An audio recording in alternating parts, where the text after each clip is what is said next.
Você não consegue vencer o pecado e sempre que cai nesse mesmo erro sente nojo, vergonha e se sente distante de Deus. Nesse vídeo eu quero falar com você sobre isso e te ajudar a vencer esse mal que te afasta do Senhor. Se tem uma coisa que nos distancia de Deus é o pecado. E ele não apenas nos afasta do Senhor, mas também tem o poder de acabar com o nosso relacionamento com Ele. Foi assim que aconteceu lá no início e é assim que continua acontecendo hoje. E eu sei, às vezes parece impossível se libertar do pecado. E muitas vezes nós até pensamos em desistir. Mas a Bíblia diz que Jesus veio para nos libertar da escravidão do pecado. Deixar de ser pecador é impossível, até porque nós estamos ainda nesse corpo carnal.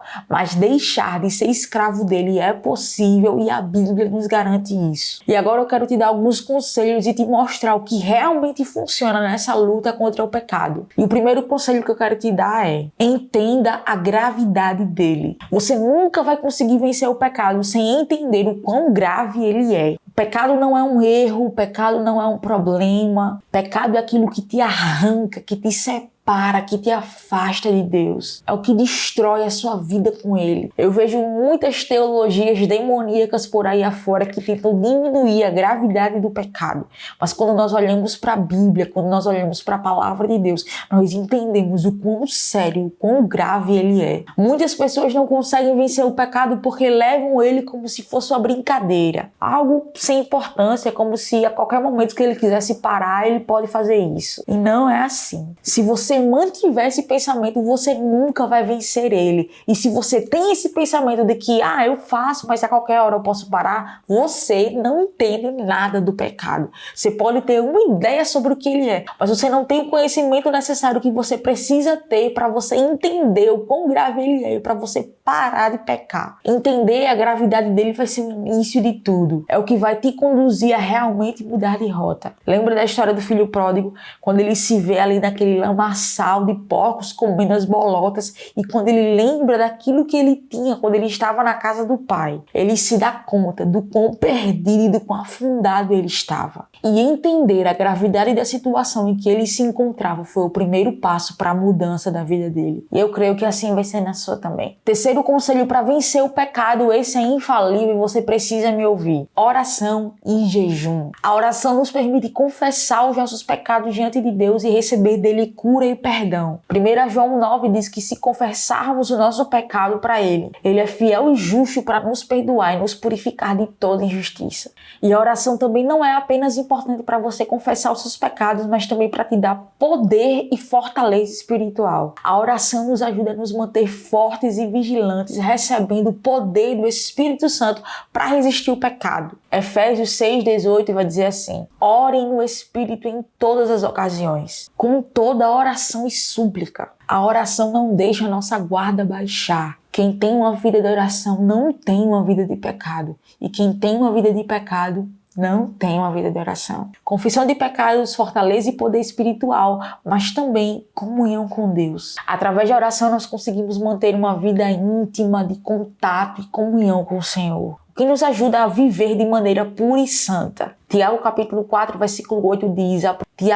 4, versículo 8 diz: aproxime-se de Deus, e Ele se aproximará de vocês. Pecadores, limpem as mãos, e vocês que têm a mente dividida, purifiquem o coração. A oração te faz ter mais intimidade com o Senhor, te faz ser amigo dEle. E sendo amigo dEle, a oração te revela o caráter que Ele tem, quem Ele é. E quando você descobre quem o Senhor é através de um relacionamento íntimo com Ele, mais você fica distante do pecado, mais você não quer cometer aquilo que te afasta de Deus. Jejum. O jejum é uma prática espiritual que envolve se abster de alimentos, bebidas ou outras necessidades físicas por um determinado período de tempo, com o propósito de buscar a Deus de uma maneira mais intensa. E na Bíblia, o jejum é apresentado como uma forma poderosa para vencer o pecado e crescer espiritualmente. O jejum nos ajuda a humilhar o nosso coração diante de Deus e a buscar a sua ajuda e a sua misericórdia. E também serve para o fortalecimento espiritual. Um dos principais motivos do jejum é fortalecer o teu espírito. Jesus jejuou antes de enfrentar a tentação do diabo, nos mostrando que o jejum fortalece o nosso espírito para resistir resistir ao pecado. Se Jesus jejuou, por que eu e você não deveríamos também jejuar? O jejum tem o poder de quebrar as cadeias espirituais, nos liberar de atos pecaminosos e opressões. E esse terceiro ponto agora, meu amigo, é de suma importância. Eu preciso que você me ouça. Para vencer o pecado,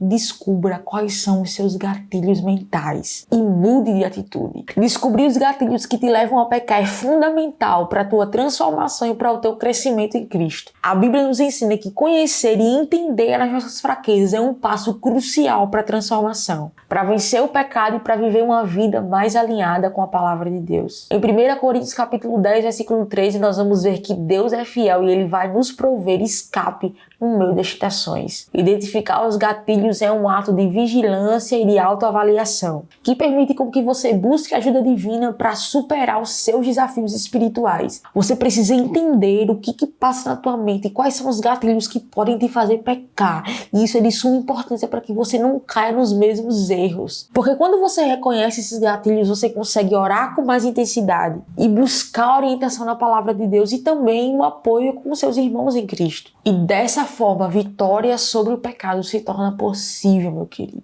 Você sabe quais são os seus gatilhos? E agora o passo mais importante de todos os que eu falei, que se você não praticar esse, nada vai surtir efeito na sua vida. Arrependa-se genuinamente. Chorar e confessar o seu pecado diante de Deus. Ah, Senhor, eu errei de novo. E no outro dia cometer a mesma coisa, no outro mês, na outra semana, no mesmo ano. Deixa eu lhe dizer algo. Isso não é arrependimento, isso é remorso. E que o seu arrependimento e o meu arrependimento não seja um mero remorso, mas que seja de fato uma mudança de vida, que gere frutos dignos de arrependimento. E o lado bom disso tudo é, nós temos um Deus amoroso que sempre está disposto a nos perdoar. Ele é cheio de amor, cheio de misericórdia, cheio de perdão. Se você é alguém que deseja parar com essa vida pecaminosa, que você sabe que se afasta de Deus, corra para Ele, porque Ele está de braços abertos a te receber. Você concorda com o que eu falei? Deixa aqui nos comentários, eu também quero saber o que você pensa sobre isso. Então, se você gostou desse vídeo, clique em gostei, se inscreve no canal,